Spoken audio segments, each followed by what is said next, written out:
Hey guys, good morning. Happy Wednesday. I know a lot of you don't watch these coffee talks live, but I have to do them live because if I wait for the perfect moment in time, then it will never get done. As you can tell, I have an Elsa frozen robe over my shoulder and I have a crazy household full of kids. But the reason why I do it live is that I know that what we're doing on Smarter News is bigger than the moment in time that I'm in. It's about a movement in news that I hope to create.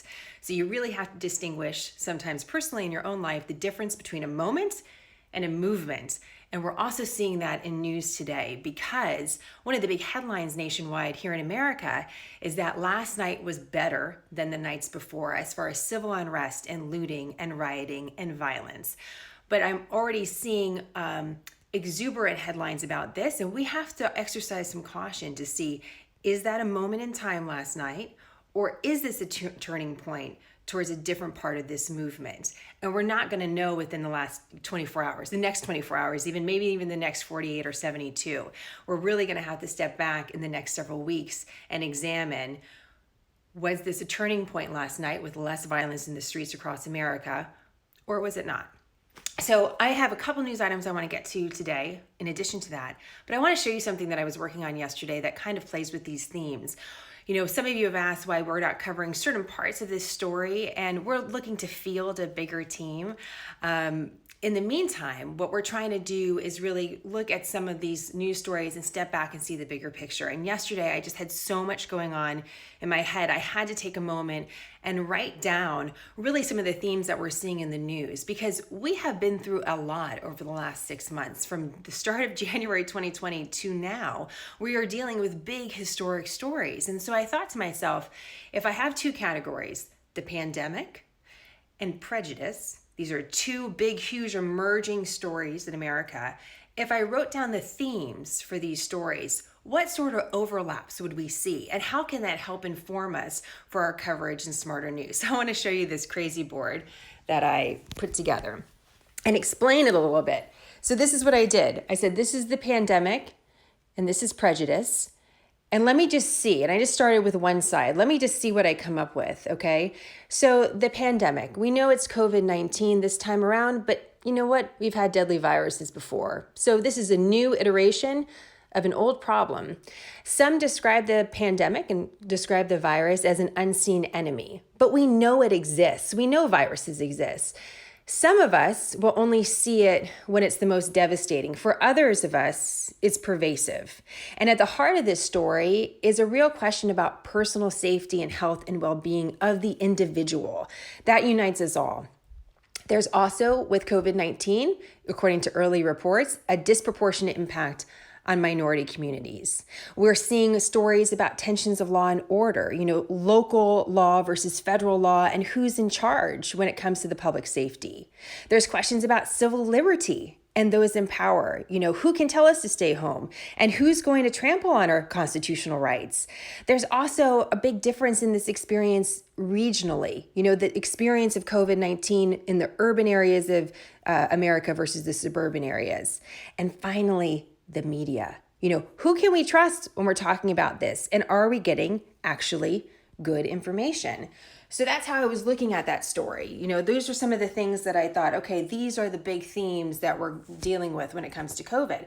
Well, let's talk about it as it applies to stories that we're seeing when it comes to prejudice. And let me show you that. These stories are some of the stories that we've seen over the last several months. Familiar names for many of you. These are new stories, new iterations of what we know are stories that we've heard for decades, right? So new iterations of something that we know already exists. And you can almost go exactly down this list and see how these same themes apply to this story as well. Some will describe prejudice as an unseen enemy. For some of us, we're only going to see it when it's most devastating, but for many of us, it's going to be pervasive. There's a big question about personal health and safety and wellness of the individual. There's disproportionate impact on minority communities. There's the tension of law and order. There's a question of civil liberty versus those in power, a difference in regional experience, a question about the media, and whether or not the media is making this problem worse or actually describing it accurately. So I thought that was really interesting. You know where these stories also intersect is a question of how do we heal? What are the solutions to these problems? So I offer this not because I have some grand, prepared graphic that will lead us towards the end solution. But I think we're all taking in a lot of information these days, and helping to organize some of these themes is good for us at Smarter News, so we can make sure that we're addressing the stories, the big picture of the stories that we're covering. And it also helps explain how historic this time and place that we're in, why these stories matter. They matter on a series of different levels. So if you're feeling that here, it's for good reason. And look at this. Both of these categories could determine a decade worth of news. These are the last 6 months. So I thought today, let's talk about 2 ways that there is information in the news that is leading us to more healing. Okay, so let's start with the side when we're talking about prejudice, specifically when it comes to George Floyd. What solutions are actually being presented to help move us in a direction towards healing? So the news yesterday is that the Minnesota governor launched an investigation into the police department in Minneapolis.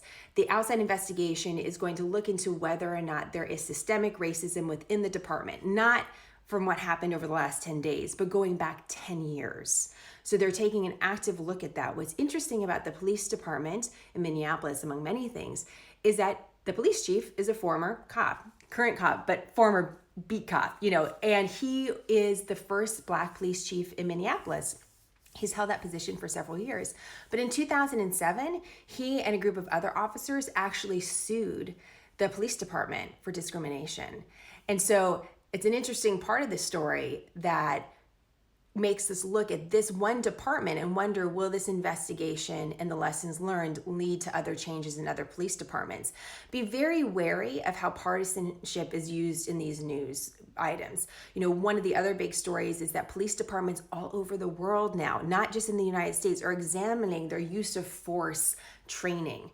And I think it'll be interesting for you to know, and it was interesting for me to learn, that the state of Wisconsin, led by Republicans several years ago, was the first state in the United States to say if anyone dies in police custody, there's an outside investigation. Not every police department, not every state does that. And so we're seeing, again, is there going to be more of that in different states? We're seeing states like New Jersey. You would think progressive states, more Democrat states, are examining these use of force regulations. So those are some of the solutions that are percolating on the horizon. We'll see what they actually elicit. Let's talk about COVID. What potential solutions are out there right now when it comes to the pandemic? This is such an interesting little twist to this story. Going back to the beginning of the pandemic, there's all these questions about whether or not heart medication is actually going to make you more vulnerable to COVID. And that's really scary because so many Americans are on heart medication, high blood pressure medication, any number of cardiovascular drugs. Now there's thinking within the medical community, because they're looking at COVID not just as a lung disease, but a vascular disease on the cellular level, that some of these cardiovascular drugs might actually help fight off COVID. And what's really interesting about this is because these drugs are used so commonly, they're entering into studies that some think will give us some sort of answer one way or the other by the end of the summer. This is critical, not only because we're using these drugs so often, but because that's before flu season. So I'm not saying it's a magic bullet, but we should have some more answers before a critical time that we know that we're all kind of moving towards. So I thought that was kind of an exciting thing just to look at. And we've honestly, I know you've seen this, we've been told a lot of different things about the pandemic over the last several weeks. There's been times of optimism, and then, it's been disappointing. But I thought that was an interesting update that I just wanted to tell you. In the middle of all this, we're going to be choosing a president in the fall. So it was election night last night for the presidential primaries. I think so many are talking about Joe Biden, former Vice President Joe Biden, as the nominee for the Democrat Party. He will be the nominee. He's not officially the nominee yet, though. So I think we can forget that. Just because the delegate count, you need to get a certain number of votes amongst different states to get that official designation. So questions, comments, let me know. As always, direct message us on social media. You can email us hello@smarternews.com. We appreciate you guys in this moment and the movement that we're trying to create in news. I hope you have a great day, and I'll see you tomorrow on Smarter News.